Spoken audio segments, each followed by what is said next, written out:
નમસ્કાર મિત્રો, જય શ્રી કૃષ્ણ. સ્વાગત છે ફરી એક વખત આપનું આપણી યુટ્યુબ ચેનલ ભક્તિ કીર્તન સંગ્રહમાં. મિત્રો, જેઠ મહિનાની પૂનમના દિવસે વડ સાવિત્રીનું વ્રત કરવામાં આવે છે. વડ સાવિત્રીનું વ્રત ખાસ કરીને પરણિત સ્ત્રીઓ પોતાના પતિના દીર્ઘાયુષ્ય, અખંડ સૌભાગ્ય, સંતાન સુખ અને પરિવારના કલ્યાણ માટે કરે છે. અને આ વ્રતમાં મુખ્યત્વે વડના વૃક્ષનું પૂજન કરવામાં આવે છે, કારણ કે તેમાં બ્રહ્મા, વિષ્ણુ અને મહેશનો નિવાસ માનવામાં આવ્યો છે. આ દિવસે સાવિત્રી માતાએ પોતાના પતિ સત્યવાનના પ્રાણ યમરાજ પાસેથી પાછા મેળવ્યા હતા. તેથી આ વ્રત અખંડ સૌભાગ્યનું પ્રતીક માનવામાં આવે છે. તો જે કોઈ બહેનો આ વડ સાવિત્રીનું વ્રત કરે છે તેની ખાસ પૂજા વિધિ હોય છે. આ વ્રતની પૂજા વિધિ વડના વૃક્ષ નીચે કરવામાં આવે છે. અને જો વડનું વૃક્ષ ન હોય અને ક્યાંયથી આપને વડના વૃક્ષની ડાળી મળી જાય કે પછી વડના વૃક્ષનું પાન મળી જાય તો ઘરે પણ તેનું પૂજન કરી શકાય છે.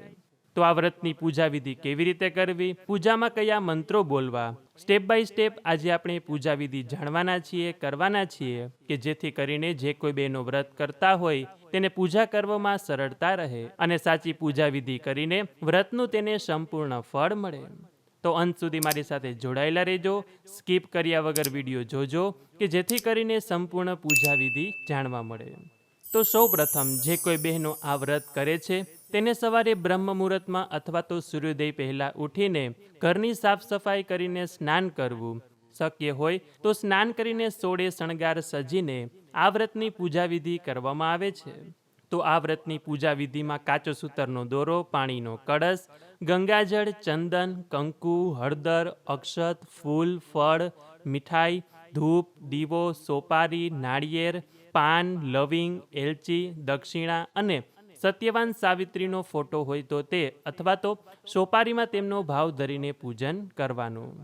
તો સૌ પ્રથમ આપણે વડના વૃક્ષ નીચે બેસીને બે હાથ જોડીને પ્રાર્થના કરવાની કે હે ભગવાન, આજે હું વડ સાવિત્રીનું વ્રત સંપૂર્ણ શ્રદ્ધા અને ભક્તિથી કરું છું.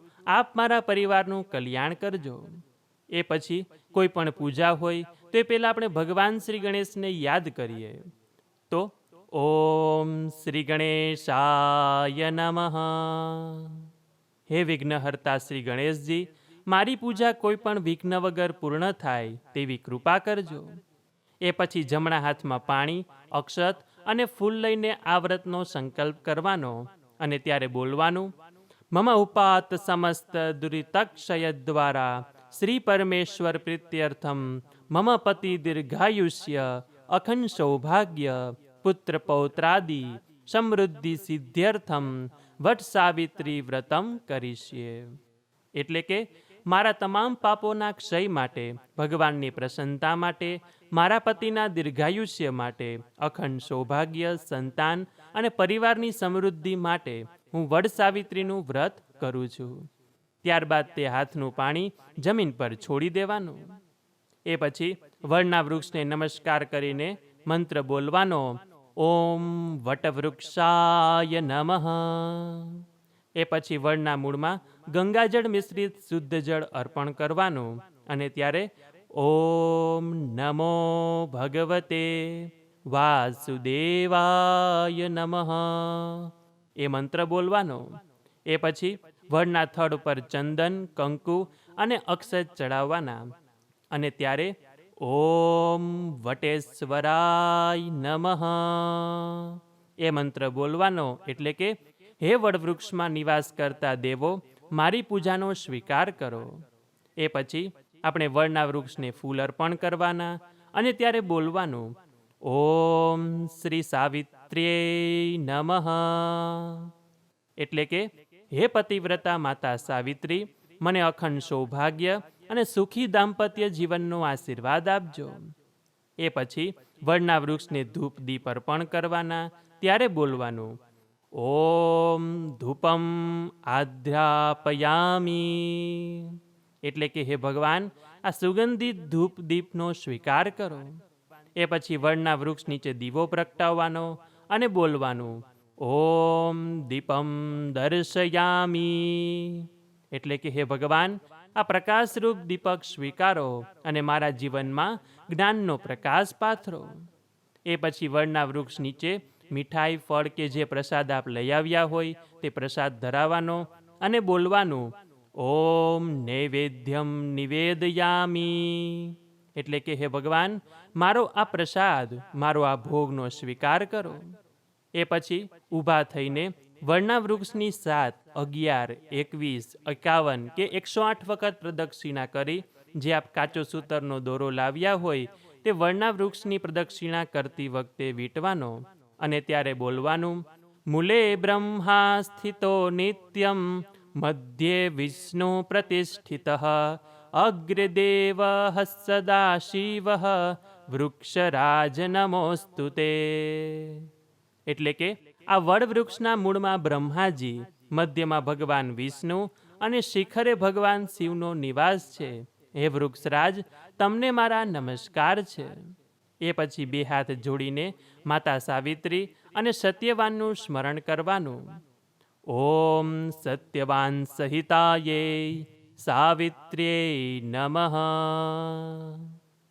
હે માતા સાવિત્રી, જેમ તમે સત્યવાનના પ્રાણ પાછા મેળવ્યા તેમ મારા પતિને દીર્ઘાયુષ્ય અને અખંડ સૌભાગ્ય આપજો. એ પછી આ વ્રતમાં યમરાજ દેવતાનું પણ સ્મરણ કરવામાં આવે છે. તો ત્યારે બોલવાનું ઓમ યમાય ધર્મરાજાય નમઃ. એટલે કે હે ધર્મરાજ, મારા પરિવારને આરોગ્ય, આયુષ્ય અને સુખ આપજો. આ રીતે પૂજાવિધિ કરી લીધા પછી ત્યાં બેસીને વડ સાવિત્રી વ્રતની કથા સાંભળવાની. અમારી ચેનલમાં પણ વડ સાવિત્રી વ્રતની કથાનો, વાર્તાનો વિડીયો મૂકેલો છે, તે પણ આપ સાંભળી શકો છો. વાર્તા સાંભળી લીધા પછી વડના વૃક્ષની આરતી કરવાની અને ત્યારે આપ વિષ્ણુ ભગવાનની આરતી કરી શકો છો અથવા તો માત્ર ટંકોરી વગાડીને, ઘંટડી વગાડીને પણ આરતી કરી શકાય છે.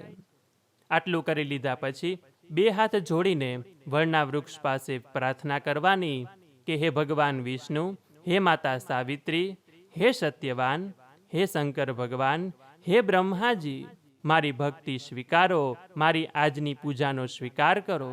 આ વ્રતમાં, આ પૂજા વિધિમાં મારાથી કંઈ ભૂલચૂક થઈ ગઈ હોય તો તેને ક્ષમા કરજો. મારા પતિને દીર્ઘાયુષ્ય, સારું આરોગ્ય, અખંડ સૌભાગ્ય, પરિવારને સુખ શાંતિ, સંતાન સુખ અને સર્વે મનોકામના પૂર્ણ કરજો. એટલે આ રીતે વડ સાવિત્રી વ્રતની પૂજા વિધિ અહીંયા સંપન્ન થાય છે. આ રીતે સ્ટેપ બાય સ્ટેપ વડ સાવિત્રી વ્રતનું પૂજન કરવામાં આવે છે કે જે આજે આપણે સૌ લોકોએ સ્ટેપ બાય સ્ટેપ મંત્રોચ્ચાર સાથે અને શા માટે કરવામાં આવે છે અને તેનો અર્થ શું થાય છે તે આપણે જાણ્યું, સમજ્યું. આશા છે કે જે કોઈ બહેનો વડ સાવિત્રીનું વ્રત કરતા હશે તે લોકો આ જ રીતે અમારી સાથે આ પૂજા કરશે. આજના દિવસે શ્રદ્ધા અને નિષ્ઠાપૂર્વક વ્રત કરવાનું. શક્ય હોય તો દિવસભર ઉપવાસ રાખી રાત્રે ચંદ્રદેવના દર્શન કરીને એકટાણું કરવાનું. ગાય, બ્રાહ્મણ, જરૂરિયાતમંદ વ્યક્તિને દાન કરવાનું. વડના વૃક્ષને કે બીજા કોઈ પણ વૃક્ષને આજે નુકસાન પહોંચાડવું નહીં. પૂજા પૂર્ણ થયા પછી વડીલોના આશીર્વાદ લેવાના કે જેનાથી આ વ્રતનું સંપૂર્ણપણે ફળ મેળવી શકાય છે. તો મિત્રો, આજે આપણે જાણ્યું વડ સાવિત્રી વ્રતની પૂજા વિધિ કેવી રીતે કરવામાં આવે છે. આશા છે કે આપ સૌ લોકોને પૂજા વિધિ સમજાઈ ગઈ હશે. તો હવે પછીના નેક્સ્ટ વિડીયોમાં આપણે આ વ્રતની વાર્તા એટલે કે વડ સાવિત્રી વ્રતની કથા સાંભળીશું. તો આપ સૌ લોકો અમારી સાથે વ્રતની કથા સાંભળશો એવી અમે આશા રાખીએ છીએ. તો આ વિડીયો પસંદ આવ્યો હોય તો લાઈક કરી તમારા મિત્રોને મોકલી, અમારી ચેનલમાં નવા હોય તો સબસ્ક્રાઈબ કરી દેજો. તો આ સાથે હવે મને રજા આપો. મળીશું ફરીથી એક નવા વિડીયોમાં. ત્યાં સુધી આપ સૌ લોકોને અમારી ચેનલના જય શ્રી કૃષ્ણ. ધન્યવાદ. મારી સાથે જોડાઈ રહેવા બદલ, મને સાંભળવા બદલ આપ સૌ લોકોનો ખૂબ ખૂબ આભાર.